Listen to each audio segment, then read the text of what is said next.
cool little thing. All right, I think we are about to go Do it. live, so I'm going to let some people in.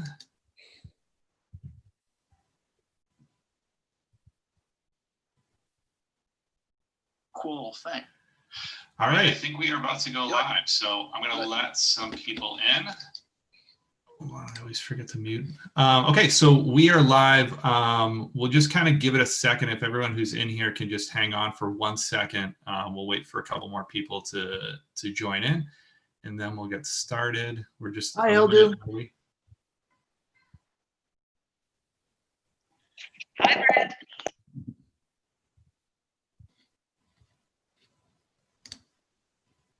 Welcome, everyone, as you're coming in.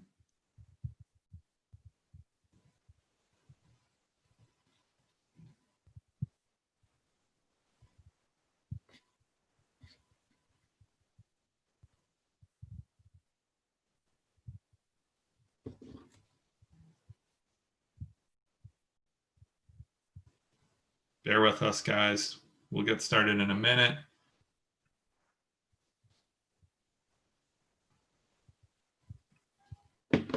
All right, so for the sake of not wasting anyone's time, we've got a short hour today. We'll get started. So I think most of the people on this call I see, I know, but my name is Chris Needham. I do talent development with US Speed Skating. Today we've got a partnership, a really great partnership with the ISU, Utah Olympic Oval, and US Speed Skating through the ISU Center of Excellence program. And we got a speaker today about who's going to talk to us about physical literacy. He's the co-founder of SpiderFit Kids. His name is Brett Klicka, and I've been working with Brett for about a year and a half now. And you know, one thing that I really find with this, it doesn't matter what level athlete you work with, whether you're working with Olympic athletes or kind of the youngest of young kids who are just getting involved in sports. This stuff is so critically important to all of them. So kind of over the next hour, we'll have a ton of good information. Couple of reminders, make sure you keep your microphone muted. And then also, if you have questions as we go through here, type them in the comments section, and then we'll come through. And just kind of depending on how many people we get, we could just open it up at the end. We're going to do about a 45-minute talk, and then we'll have about 15 minutes at the end for questions. So if we don't have a ton of people, we can just kind of open it up and unmute people. If not, throw your questions in the comments, and we'll push them through. So with that, Brett, take it over, man. Thank you, Chris, and thank you everybody for coming out today. This is a topic this topic of physical literacy is something that through my coaching career, when I heard the term physical literacy, it was sort of like this epiphany. It was like, yes, that is what the athletes I'm working with right now need. And so what today is about, and what I'd like to share some insight and information and some practical strategies about, is this term of physical literacy. It's relatively a new term.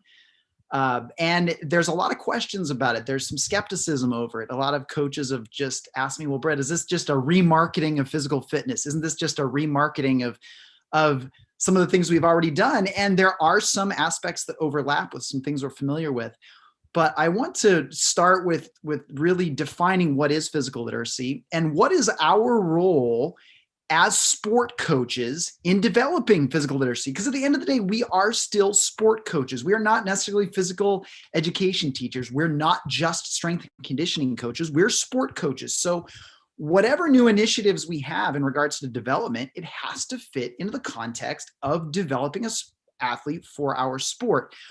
But I think all of us will agree, if you've been coaching a long time, you've seen a distinct change in the general physical abilities of many of the athletes we work with. And I witnessed this. I began my career about 25 years ago when I was 16 years old. I coached soccer in America, and I worked with young kids, and I saw what those kids could do. And I had a lot of fun coaching soccer. And as my career evolved, I found myself on the other end of the spectrum. By the time I finished university and finished college, I had the opportunity to live in one of the US Olympic training centers as a speed and strength coach. So I got to see the beginning piece of development when I was coaching soccer with young kids, and then see the terminal piece of development.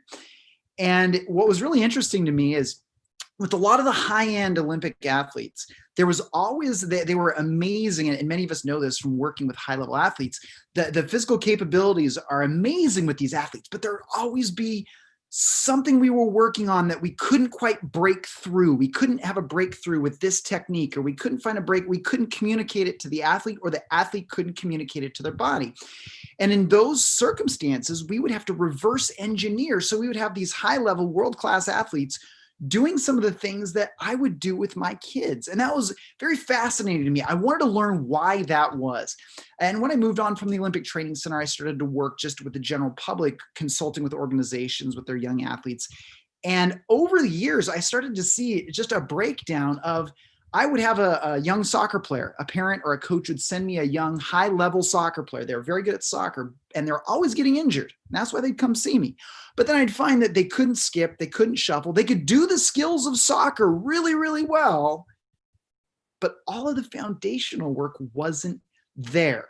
And so I went to the drawing board and I just, why is this? Why are these? And then I got into some Margaret Whitehead's research, and she taught, a Canadian researcher that really spearheaded this physical literacy initiative. And I was like, yes, this is it. If we understood this concept as sports coaches and as even physical education teachers and as anyone who impacts physical abilities of kids, if we understood this concept better, we would have way more opportunities, not just to have kids enjoy sports more and play recreationally longer and be active when they're adults, but to actually create more opportunities for high performance. And so that's really what today is about. I want to share with you, really define physical literacy, look and see where does it fit into the overall developmental scheme of an athlete.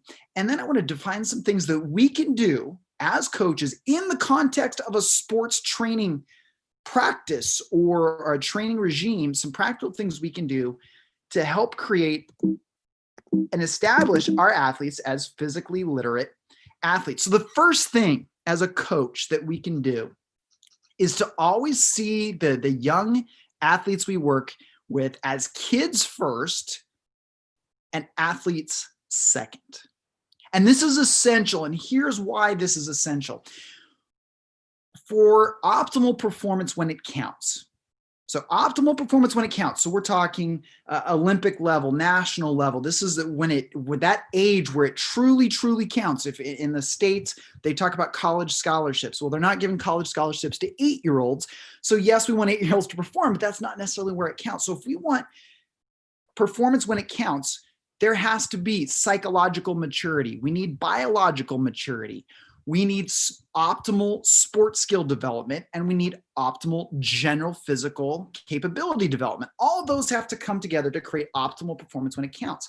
Well, with kids, if we have this idea that we're going to make 7 and 8-year-olds all-star skaters or soccer players or basketball players or handball players or whatever our goal is, the problem is we can teach those sports skills and we can just pretty much ram those sports skills down their throat, practicing hours and hours and hours a day. But the problem is biologically and psychologically, they are still kids. They are still limited by the psychological capacity of their short-term attention span. That's just being kids. Their ability to link their brain hasn't developed enough to link current behavior with future outcomes. They don't have that part of their brain developed. So if as a coach, you've been frustrated with kids because they don't seem to focus, they don't seem to take training seriously enough, that very well could be literally the part of their brain that allows that to happen hasn't come. So if we start to realize, yes, my job as a coach is to develop these certain skills within my young athletes, yes, that is our job, but it's so important that we think of them, okay, an 8-year-old is an 8-year-old. What are the limitations psychologically or physiologically of an 8-year-old? Understand that we are working with kids first, and hopefully those kids can develop some of these athletic skills. So in seeing it that way, let's take a look at some of these terms that are being thrown around now, and they've been thrown around for a long time, but I want to define some terms that are very important when it comes to our role in development with our young athletes. So the first term is physical literacy. So by definition, Shape America, which we very much stole this straight from the Canadians, I'll admit that. But physical literacy, the term we're talking about today, is the ability to move with competence and confidence in a wide variety of physical activities in multiple environments that benefit the healthy development of the whole person. So look at some of those look at the general notion of physical literacy. And as a sport coach, as a sport coach, we are trained to look at the minutia of performance. We are trained to look at, okay, if this arm movement comes, how far should it move in this plane? And we look at these very small minutia. But in the current world we are in, with the kids we are given now, it's important that we're willing to take a step back and maybe look at our athletes more from a 10,000 foot level versus just the minutia. A couple words here that become important with physical literacy: competence and confidence.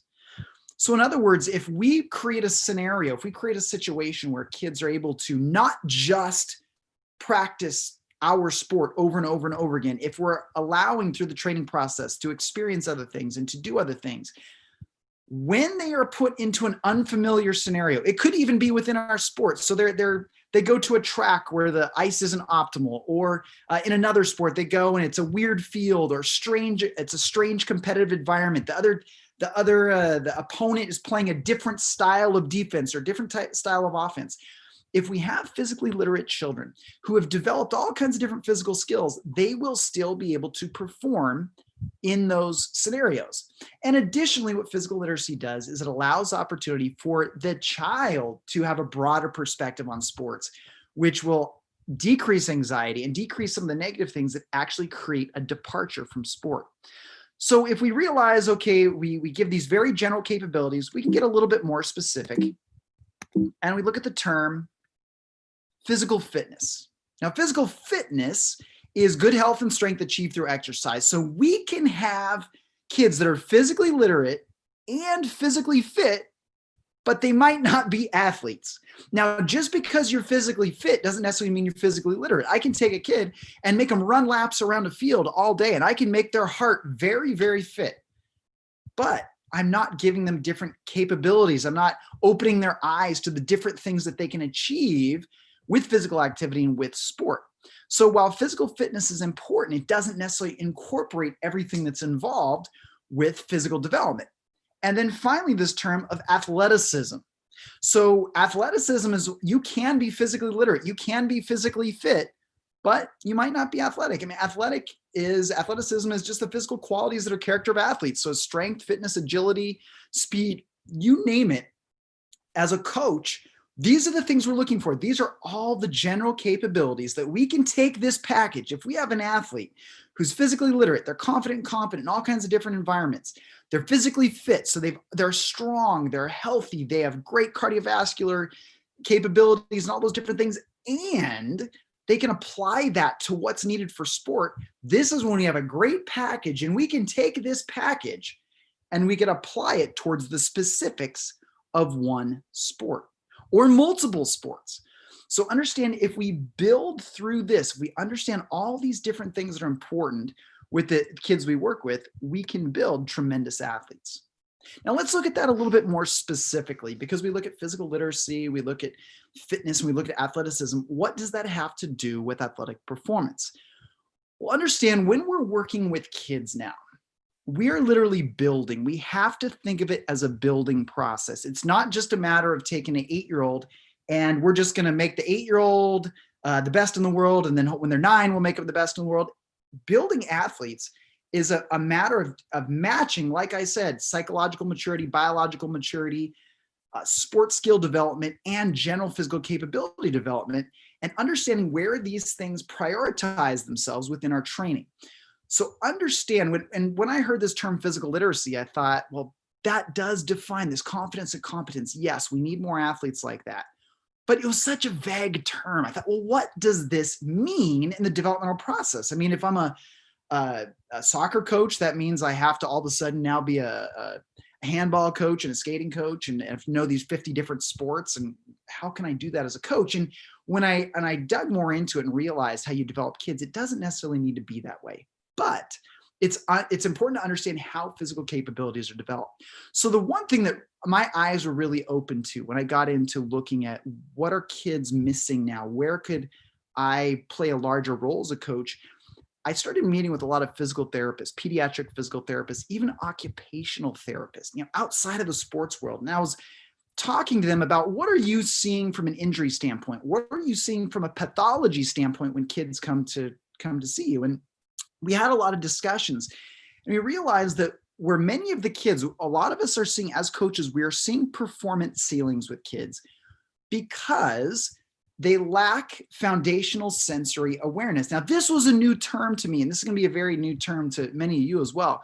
But our sensory system are things like, my sensory system essentially ties sensory input to a motor output. So if I see something, can I see that thing, accurately interpret what that visual means to me, take that information, and then create a motor output in response to that visual thing? Can I take tactile information? Can I take auditory information? Can I take spatial information, interpret it accurately, and then create a motor response? Now, what I was getting from a lot of these pediatric physical therapists and a lot of these occupational therapists who very much understand this sensory system, they're saying they're seeing more and more kids come to them who have deficiencies in this. I said, well, why is that?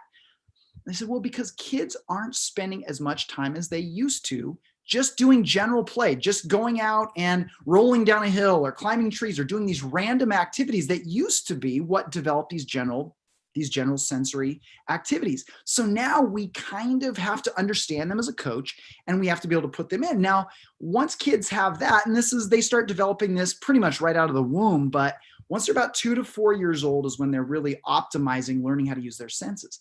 Once they have this, then it's important that they understand the fundamental movement skills. Now, most of the time when we talk development with kids, this is where it starts. This is where many people say, hey, this is the first step. We need to teach them how to march and skip and crawl and locomotion skills and stationary movement control skills. So that's, can they bend and twist and squat and reach and all those different things, and finally manipulative skills. The problem is, if we start there without addressing these sensory skills, the sensory skills are essentially the learning readiness skills that get them ready to be able to take instruction, to learn how to skip and to march and do all these different things. So understand, they used to develop these foundational skills.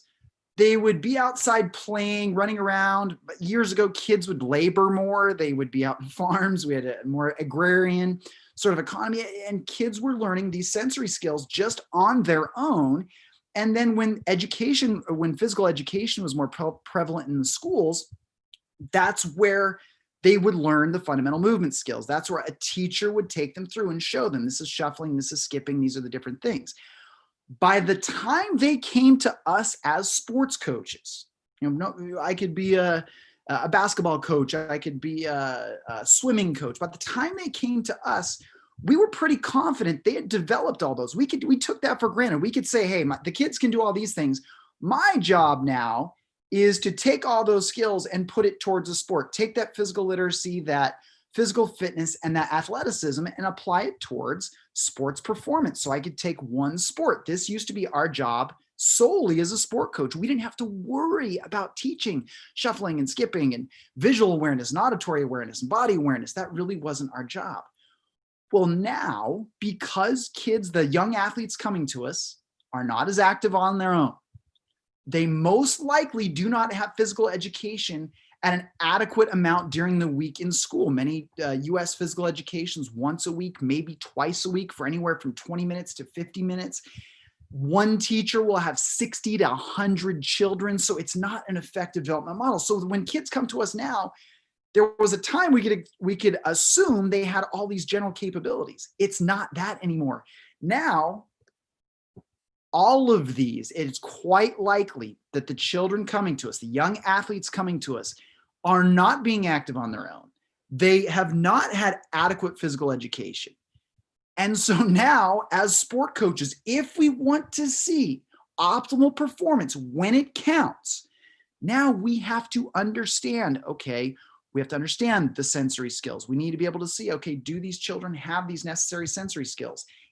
We have to understand how to implement that into a practice or training. Fundamental movement skills. We may be the one that teaches kids how to skip, how to march, how to jump rope, how to do all these different things. So now instead of just understanding our sport, it's important we understand more about the general development process. Now, when I started to see this as a sport coach, man, I thought, I can't be a sport coach and a strength and conditioning coach and a PE coach. And there's only so much my specialty will allow me to do.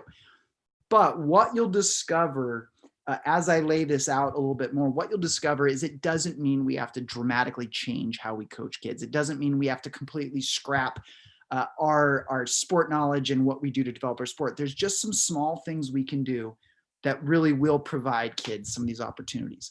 So one of the things that if we do what the data has shown is if we are willing to take these kids we work with and develop a broader capacity for physical movement. So if we're willing to take these athletes we work with and say, okay, I know I'm a speed skating coach, or I know I'm a track coach, but I'm going to still implement things that aren't exactly specific to my sport in training. I'm going to have them play games, or they have to throw and catch, or I'm going to have them do these different things to develop a greater capacity. What the research has shown, kids with a broader toolbox of activity, they have a higher performance ceiling. So they're actually able to perform at a high level as they get older because they have fewer motor proficiency barriers. One thing in working with the Olympic athletes that, and I think many of us here will share as well, is they would get to a point based on their work ethic and their physical gifts, but there would usually be some sort of barrier. And it was because they just, for whatever reason, the brain wouldn't talk to the body to execute this one little thing they needed to do. That's called a motor proficiency barrier. And kids with a broader toolbox have fewer motor proficiency barriers. They've also found that kids that have this broader toolbox of ability, they have lower attrition rates. They don't drop out of sports as much. So we are able to, if I want to see performance when it counts, which for most sports gets into like those late teens, into the 20s, maybe all the way up to 30. Well, one of the important things is we keep the athlete engaged and active in the sport up to that point. And the attrition rates from sport, if you look at the research on attrition rates, they're largely attributed to injury, burnout, and just a loss of interest because the kids aren't having fun anymore because they've literally done one thing their entire life. So they're overtrained physically, mentally, they've gone only as far as they can. So we're actually able, when we give kids a bigger toolbox, they can compete for longer. They see fewer injuries when kids have greater physical, different, varied physical capacity. So again, injury is one of the large things that contributes to attrition rate. So if we can mitigate some of the injuries, we are going to keep athletes longer. And then they've seen that kids have more capabilities, have a positive health habits after retirement. So essentially, as a coach, we're not only contributing to their athletic performance, we're contributing to their lifelong health, which if you look at this statistically, the number of athletes that we work with in our career that will actually make a living from sport is relatively low. So part of in the back of our mind as a coach, if we truly are a mentor for life, it's important that we keep this in mind. What happens after sport? So let's look at, I want to go back to, if we want to create these physically literate athletes, that foundation of physical literacy that many of us, I know that me as a coach, I was not educated on this, even at the university level. But let's talk about these sensory skills. And these sensory skills are so important that these learning readiness skills, it's so important that kids have these capabilities. I always share this story. This really enlightened me as a coach, this situation we found ourselves in. We were going down to the border. I live in San Diego, California, and SpiderFit Kids, my company, we were going down to some of the underserved schools near the US-Mexico border. And we would volunteer our time. And the first day we were going down, that teacher had us coming in to work with a PE class of kindergarten and first graders. So we're talking like 6 years old, 7 years old. And we showed up, we had our plan, these fundamental movement skills. We were going to show them how to squat, and we were going to show them how to do these movements. We had some games. Well, we got down there And as the teacher was marching her 26 and 7-year-olds over to our field that we had set up, one of the aides who was helping told us, now, you know, they don't speak English, right? They hadn't told us about that before this situation. So now we had 26 and 7-year-olds that our lesson plans meant nothing. I don't speak enough Spanish to teach a class. So now I looked at my coaching partner and I was like, what are we going to do? They didn't even understand. If we were to say, touch your knee, they don't even know what knee is in English. And so what the lesson turned into is we pretty much played Simon Says. We did body identification, was a major part of the program for the first 2 times we worked with them. So, you know, touch your head. This is your head. Touch your shoulder, touch your knee, move your leg, raise your arm. And once we were able to communicate, so we started to do these body awareness type of activities just so we'd have a level of communication. Well, after the first couple of weeks, we noticed something very interesting. We noticed that once we moved past just identifying body parts and we actually started to show them how to do some of these movements and we started to implement them into activities and games, these non-English speaking, underserved, and quite frankly, these kids were largely very deconditioned, overweight, just a lot of the negative consequences you see of the socioeconomic challenges that they had. They were picking up skills at a faster rate than many of the other kids that we had worked with they were English speaking. They were from high socioeconomic status. They had coaches, they had sports, they had all these different things. These kids were picking up skills faster. And that made me realize, oh my goodness, we're taking for granted that these English speaking kids automatically understand what their body parts are, what they do. If I say, hey, bend your knees more. Well, they understand what bend is. They understand what their knees are, but they haven't practiced bending their knees. And so it's confusing. So what we started to do is we started training with English speakers or non-English speakers. We would start training with a lot of body awareness work. And that's one of the primary perceptual motor skills, body awareness. Body awareness is an awareness of the body parts, so vocabulary body parts and what they do. Now, even when I coach high-level athletes, if I'm coaching them on a movement, I will go through I'll say, okay, now I want you to elevate your shoulders, depress your shoulders, retract your scapula, protract your scapula. I want them to understand all the things those areas can do, because when I give them a coaching cue, they pick it up much faster. So body awareness is one of the perceptual motor sensory skills. Directional awareness. Do the athletes you work with understand not only their right from their left, but all of you looking at me right now, if I were to raise my hand, am I raising my right hand or my left hand? Now I'm raising my right hand, but to you on the screen, it's on your left. So your brain has to figure out what the heck's going on. So being able to not only identify my direction from my body, but understanding general direction, and then going further than that, you understand up and down and east and west, and can kids move in every direction? Before we even apply it to sport, before we even apply it to athleticism or fitness, can they just take these commands? Spatial awareness. Are kids able to identify space? All of those that have worked with kids that are around 6 years old, 5, 6, maybe even 7 years old, if we put them in a group and we tell them to run around, they run into each other. And I used to think that was just because they were goofing around and being obnoxious. No, their eyeball is not even formed well enough to be able to create depth perception. They run into people because they can't tell that. So spatially, can they understand how much space their body takes up, but also how much space is available for their body to move? This is important for almost every activity we do. And you'll find some of these limiting factors. These sensory skills can be limiting factors to a lot of our performance. Temporal awareness. Not only can kids syncopate a beat, do they know a rhythm? Things like jump rope, things like skipping. Even within a sport, in skating, in running, it's all based on a rhythm. Can they identify a rhythm? But then not just can they identify a rhythm, but do they understand the difference between fast, slow, medium?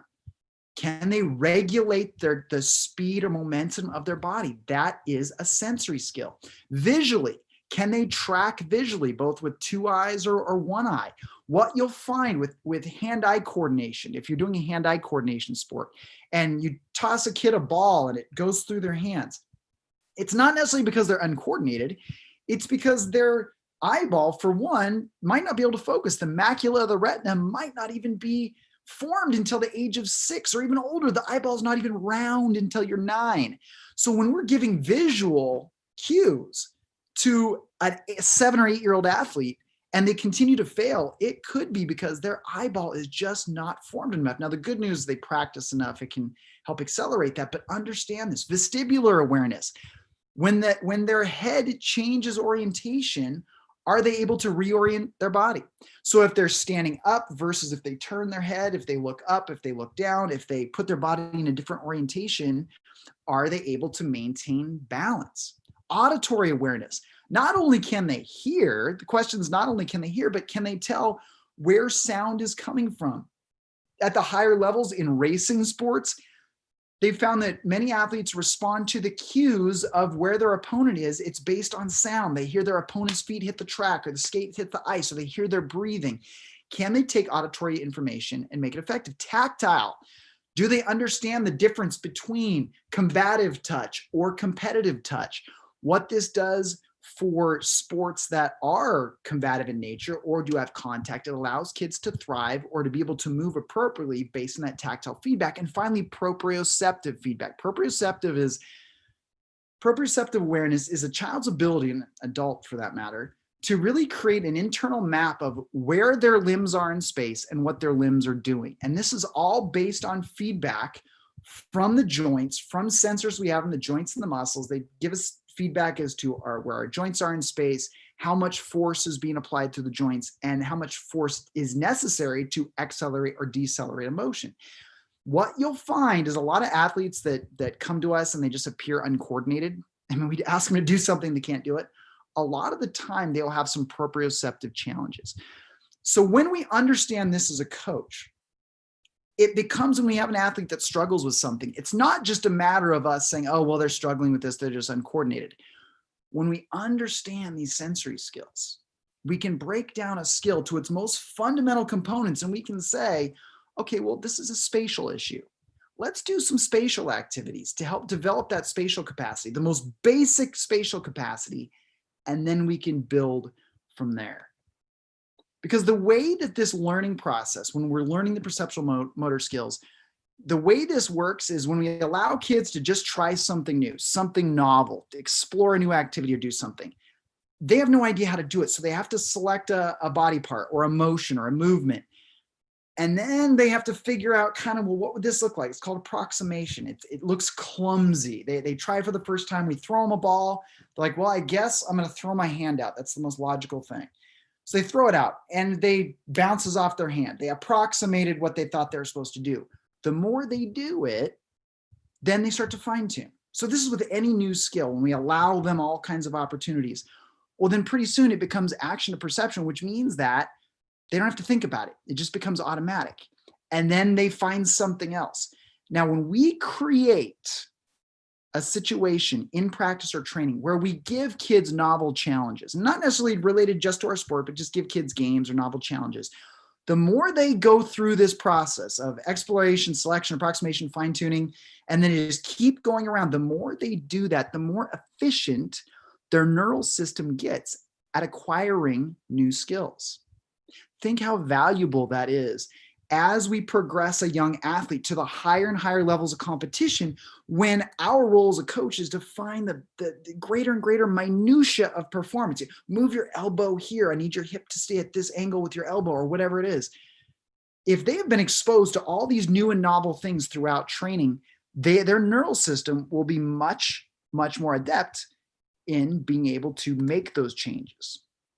Now, once we understand those sensory skills, this is where PE teachers sort of have had, physical education teachers have had their specialty for so long, teaching these basic, fundamental, foundational skills. Stationary movement control. Stationary movement control is, can the body control its center of mass as it bends and twists and moves while in place? So that's stationary movement.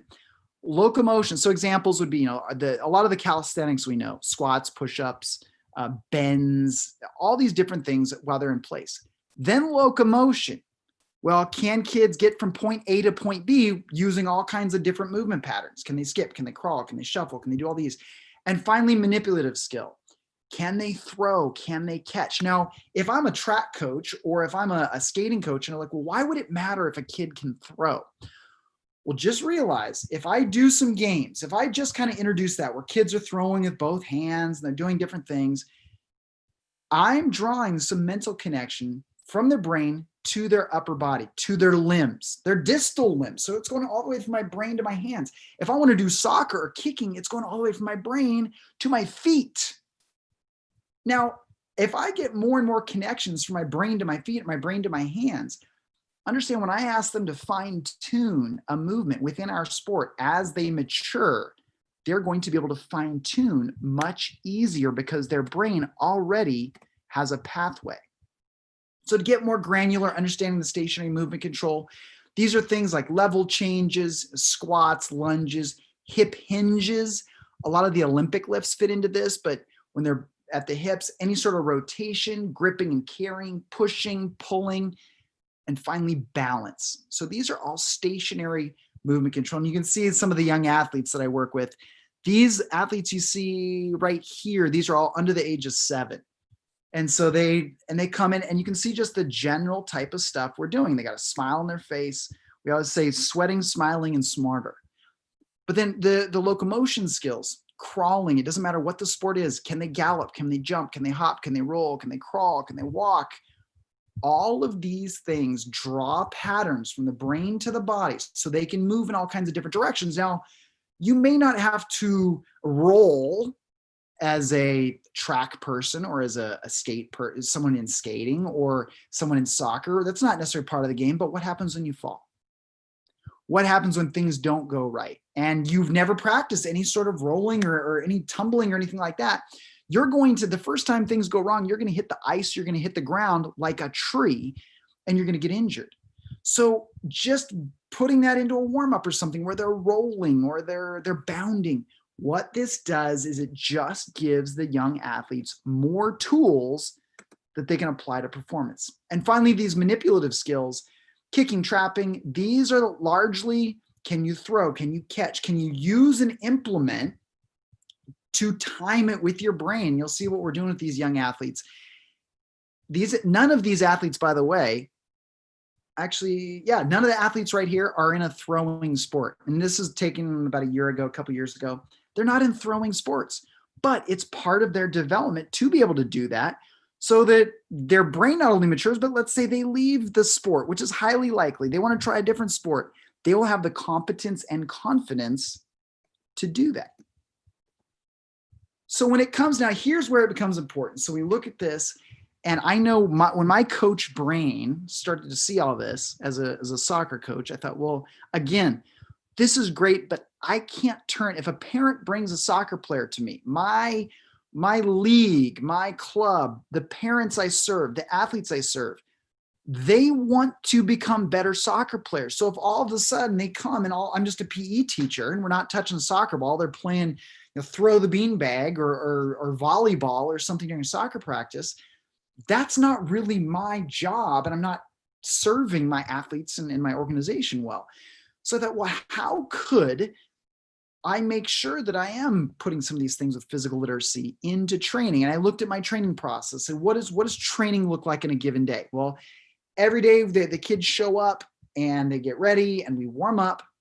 Then we do our tactical work and we might do some transition type of activities, little games the kids enjoy. And then we'll usually do some sort of scrimmage or some sort of live play thing. And then we'll do some sort of conditioning and then we'll do a cool down and go home. And I said, well, where are my opportunities here? I'm not going to replace the tactical work because they still need to learn the sport. So I realized, well, during warm-up, warm-up's about 10 minutes. During the warm-up, that's an opportunity to put in some of these different movements and different challenges. And then some of these transitional activities that were games or things not necessarily related to the sport anyway, these were opportunities to develop some of these sensory skills and some of these fundamental movement skills. So to do this effectively, I really got with physical education. I looked at physical education pedagogy and physical education program design. And I discovered these ideas of creative discovery and guided discovery. So what guided discovery is is we would start, this is during a warm up, we would take some movement, whether it's stationary movement control or locomotion. Right here, you see the kids skipping. And I'm just going to, during the warm up, I'm not just going to say, hey, skip down to the cone and back. I'm going to mess with them. I'm going to say, okay, we're going to skip with your knees high, with your knees low, skip with your body wide. Now skip in a zigzag. Right here, you see they're doing a lateral shuffle. I told them to lateral shuffle with their hips high. And so they're like, okay, my hips are high. Now I'm going to tell them to lateral shuffle with their hips low. So the more I throw at them, instead of just saying what I usually would do is, okay, shuffle down and back, I'm still within my time I would usually take for a warm up, but I'm just giving them all kinds of movement challenges. Their brain never has an opportunity to go into automatic mode. It's always figuring out, okay, how do I configure my body for this? How can I, what's the right timing or movement precision, or where do my limbs go if I do this? I'm always challenging them. Here they're running, run forwards, run backwards, run with your hand. I'm having them run with their arms behind their head. They're just playing. I'm actually facilitating them to play with these different movements. And these different things that we throw in are called movement variables. And Chris has something that I sent to Chris. He's going to have all of you have. You're going to have a movement variable sheet. So you're going to see, I'm giving you a guide to help you with this. And this is what a lot of the organizations we work with, they've licensed our resource for this guided discovery. It's called 60 Ways to Play, if you want to check that out. But with each one of these variables, they're going for about 5 seconds. So they're running with their arms behind their head for 5 seconds. And so by the end of this warm up, they have taken their body in so many different ways. They've tried so many different movements. They're engaged and they're learning. So now so that's guided. Creative discovery, this is where I'm even getting away from standard movement. I might just throw in words that they don't even understand yet. I might say, here I'm saying shrink, or actually what we just did was I said shrink, grow, roll. And you'll see, I want to see if I'll actually rewind this a little bit. If you can. So I was telling them to shrink, grow. So they'd shrink, grow, and then roll. They can interpret it however they want. But what it does by throwing out these random words, these random movement words, I might say, it's funny, we're in Southern California. I said skate. That you'll see it coming up. Yeah, we don't have a lot of ice skaters here in Southern California. So they just kind of looked at me, but I'm not going to prompt them. I essentially say, hey, figure it out. What does it mean to you? So their brain has to outsource it to their body. They got to figure it out. This is what kids used to do when they just were locked out of their houses for the afternoon and they had to go be physically active. And so when we can facilitate that, and what I do is I'll take a word or a group of words. Usually I'll put 3 words together. So what you saw here, I'd put 3 words together, shrink, grow, roll. I think it was a skate, shuffle, spin. I just put these, and they would have to link these words together all the way down to the cone and all the way back. Again, what this does is their brain's got to figure it out. Not only does it have to figure out this new novel movement, it has to figure out what that movement transition would be like. Think about what that means now when I put them in the context of a sport and they get in an unfamiliar situation. They're like, well, we haven't practiced this. I did not do this in practice. I don't know what to do. But if we've drawn these connections by some of these more random and diversified movement, we are going to have more physically literate athletes, more competent and confident in all kinds of different environments, and they're going to be able to overcome some of those challenges. So you can see another opportunity was for just games and different activities that they didn't need to understand why we were doing it, but me as a coach, I understood why we were doing it. And this is a way to really challenge some of those sensory skills.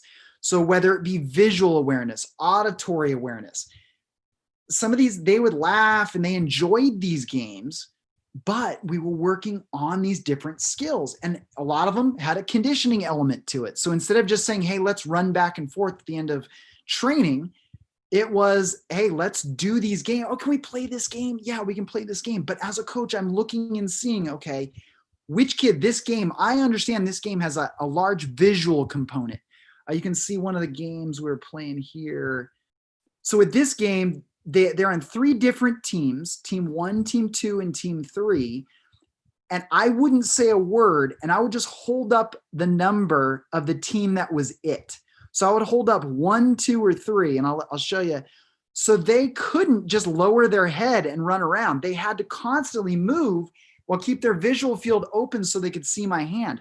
Right here, this activity, I'll take it back. This activity is an auditory activity.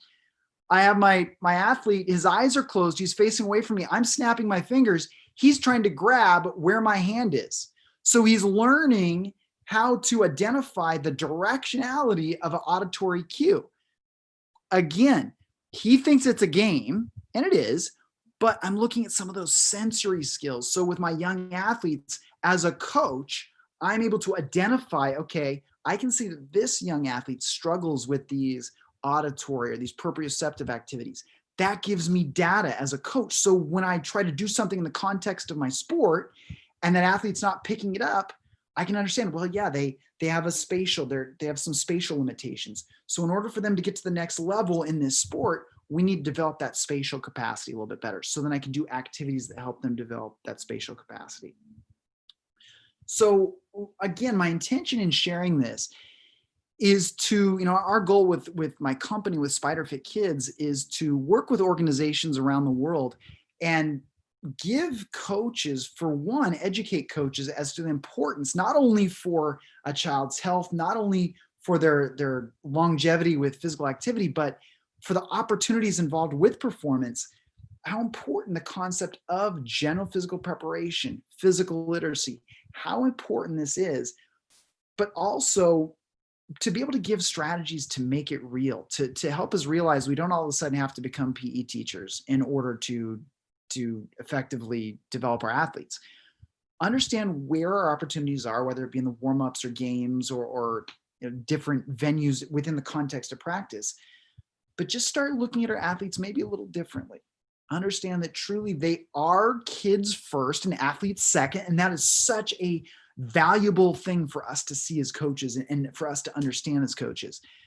But to be able to see it like that and then understand how we can engage kids and how we can get them to have these broader capabilities as young athletes. So thank you everyone for being here. And I hope you found this valuable. And like I said, I gave Chris some resources to distribute. Please feel free to contact me, Brett@spiderfitkids.com, if you have any questions. Like I said, we work with many national governing bodies, both domestically and overseas, and in addition to a lot of other individuals as well. But for more information on SpiderFit Kids and more free resources, check out our website, our Facebook page, SpiderFit Kids. We update it daily with research, with practical activities. And then our YouTube channel, which is just SpiderFit Kids, we post a lot of our videos there as well. So these are all free resources for you as a coach. But just have fun with it. Understand our role as coaches to create lifelong athletes. Our mission with SpiderFit Kids is to create a future of happy, healthy, active young athletes. And thank you for being part of that mission. So thank you, everyone. Brett, thank you. Like I said, I've been working with you for about 1.5 years now, and absolutely just love when you get a chance to listen to you talk. And I think with a sport like ours in speed skating, it's extremely technically demanding sport.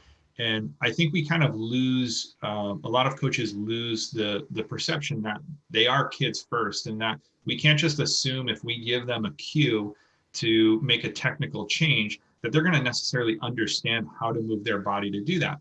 And I think a lot of coaches who are on this call, because we have some more high-end coaches and people who have been in the sport for a long time, understand that when you're in that speed skating position, which you're crouched down really, really low, and then as a coach, we're giving them a cue to move their hip or adjust their shoulders. But if we haven't prepped them and kind of done that sensory prep that you talked about earlier, that we're just talking to a brick wall at some point. So I think a lot of coaches lose sight of that, of the idea that, look, we're giving them a cue, but we have no idea if they actually know how to interpret this cue, but we can prepare them for that in advance with the physical literacy stuff that we're doing. So I think that's something that's really important that a lot of coaches lose sight of. And I'm sure every coach who's on this call has had that before, where you're giving a cue to your athlete and they're just not doing it. Like, don't let your knee collapse in. Like, don't let your ankle collapse in. Like, why is your hip out of the corner? Why are your shoulders unlevel? Like, these are all cues that every single coach on this has given to an athlete before, and also had an athlete completely not respond to it. So I think Chris, this.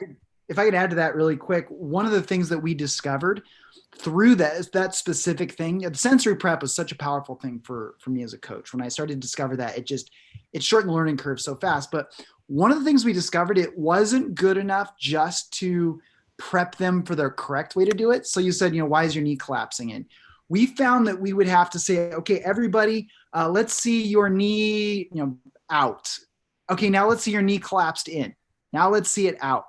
Because what they would do is when we would prompt them to do it wrong, they developed an awareness of not only the terminology, but how it felt to do it wrong. And a lot of the time we could just say, which one feels better? Well, yeah, when it's out, it feels better. That awareness, and it takes seconds, but just taking those couple seconds to create that awareness, not only for what they're supposed to do, but an awareness of what it feels like to do it wrong. We discovered we had to add that layer of actually prompting them to do it wrong, which sounds weird.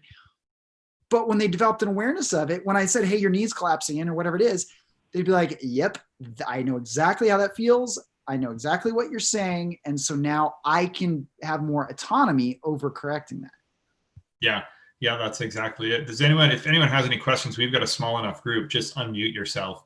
And you can kind of add to the conversation, or even if you have thoughts or observations of how you've used this, because I know we've got a good contingency from Canada on this call right now. So and I know that physical literacy has been pushed up there, like Brett said earlier. They invented it. Yeah, Canada, we stole it from you. You guys invented it. You're very much. Canada's been very progressive in regards to the LTAD model and physical literacy and large scale initiatives towards this movement. So to all you Canadians, thank you very much. In the other thing I wanted to say is Brett referenced, if you didn't get the email, the packet that he talked about earlier with the kind of the sensory motor skill, the stationary motor skills and the locomotion and the movement variables, that little cheat sheet, along with the summary of the perceptual motor skills. If you haven't gotten that packet yet, my email is in the chat. So shoot me an email and I'll kick that off to you. But I think most people on this probably have it. If you're watching this on YouTube, hop over to US Speed Skating's website, usspeedskating.org, and go over to our development tab. And you'll be able to get in touch with me, and you'll be able to kind of see some of the resources that we have available there as well. So last chance, anyone got any questions kicking around or thoughts, how you've used physical literacy or how you currently use it? Looks like we're good. All right. All right, Brett. Oh, go ahead. Thank you, Brad and Chris, for organizing this. And I've been able to talk to Brad before, and I have to say it's so important that we realize ourselves that it starts with physical literacy, and this is not only something that you do with kids. It starts with kids, but it is also something that you still implement at the high level when you work with high performance athletes. And I was wondering, maybe I see Matt's here, and I know that US Speed is also using it. Are you using it, and in what kind of way are you using it? If I am allowed to ask this question. I'll take that one. We're actually we've used this a lot and with all ages. I took myself and Andrea Dodak, who's also on this call, as our short track program director.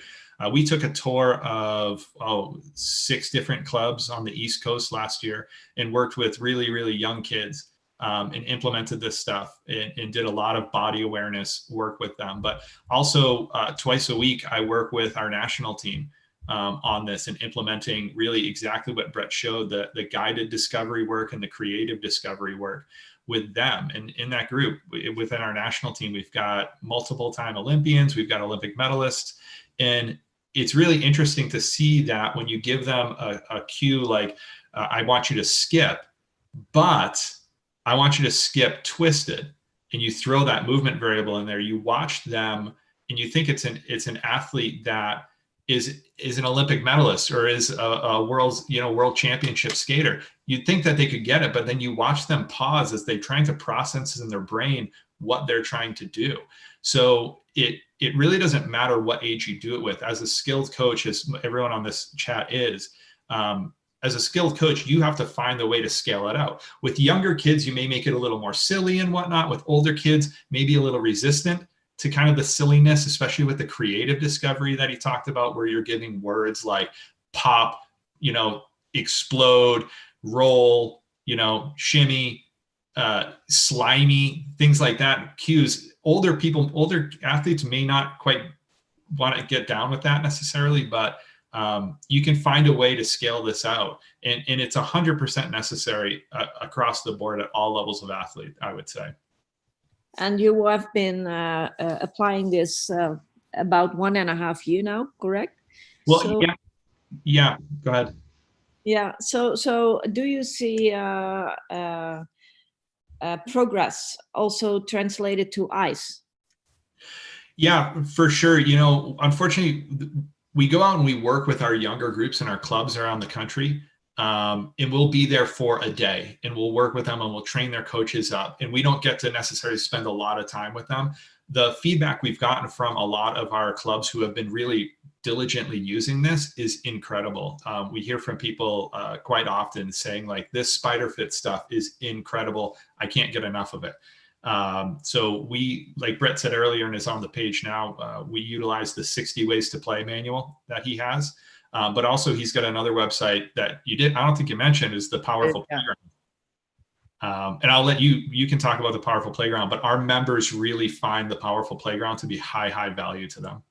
Yeah, so the 60 ways to play is a guide for that general and creative discovery. And it's literally just circuits already put together, but Powerful Playground is our membership database of activities. So you can go in, you can kind of see the little screenshot here, but we have all of our activities, which now is up, I think, 350 different activities for different age groups. But you could go on and just say in a general search that you want speed or strength.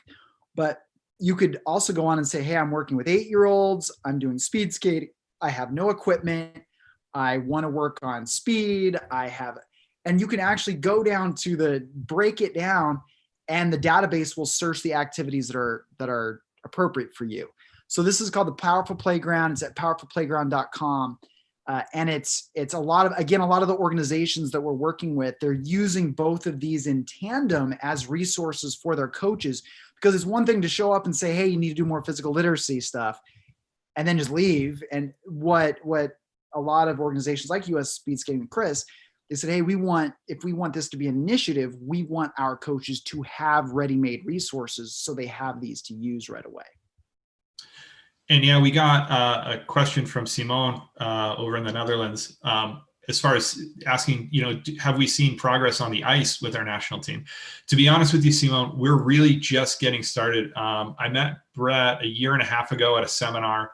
And then over the last year, we've really been engaging with him. But honestly, the national team hasn't been our focus with this. As important as our national team is, our focus has been grassroots with this. So really this year, I've started doing a bit more work with our national team, and really just over the last few weeks. So we're definitely seeing as we do the actual programming with them, they're starting to get it. So at first they were very awkward with some of the movement variables that we would throw at them. So instead of just skipping or shuffling, when we ask them to do a lateral shuffle in a zigzag pattern, it's a little bit hard. One thing that's particularly hard, and I would challenge everyone on this call to try it, is to run in place. But when you run in place, to have your legs moving slowly and your arms moving fast. And that's one Brett threw at us a few weeks ago in one of his online classes he was doing. But that's extremely hard to do.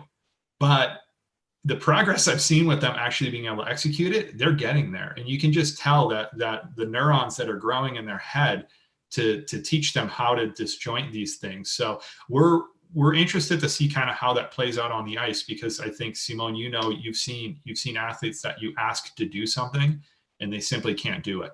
And I think that things like this can really help. And I think that when you start putting it you can put this in a sport specific context too, by doing sensory preparation, like we talked about earlier, where if you've got someone who's pushing backwards, you know, you can have them put their foot out to the side, have them put it forward, and have them pull it backwards in the incorrect position, so they can start to understand where that correct position is.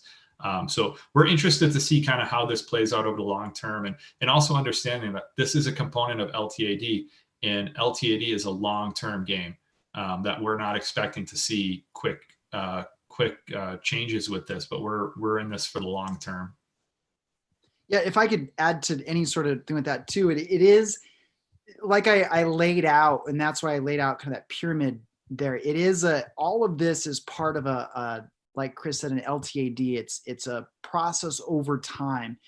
And your greatest opportunities with this are going to be, I mentioned when I worked with the Olympic athletes, when they would have an issue, it was like, oh man, we have to regress this back all the way. That's why my passion became for the grassroots development with the younger kids, because if we can take the time and address these things early on over their years of psychological and biological development, then when it comes to that time where performance truly counts, we're not going to have to reverse engineer. So the greatest opportunities with this is through that development process, those ages of 6 to 12, which for motor development are so critical, but then going up through that. So that's where the greatest opportunities here lie. All right. Well, we've hit an hour. Don't want to take any more of anyone's time, but if you have questions, Brett's email's on the screen. My email's in the chat. If you're watching on YouTube, check out Brett's websites, or you can go to US Speed Skating. Also, the ISU has a great e-learning site that they're building. They've got a partnership with iCoach Kids, where they've got information on their e-learning site. And please, if you have any questions and thoughts as you watch this into the future, reach out and let us know. And Brett, thank you so much for your time. Everyone on the call and everyone watching on YouTube, thank you so much for your time. We really, really appreciate it. And hopefully this can help you make a difference. So thank you so much, everyone.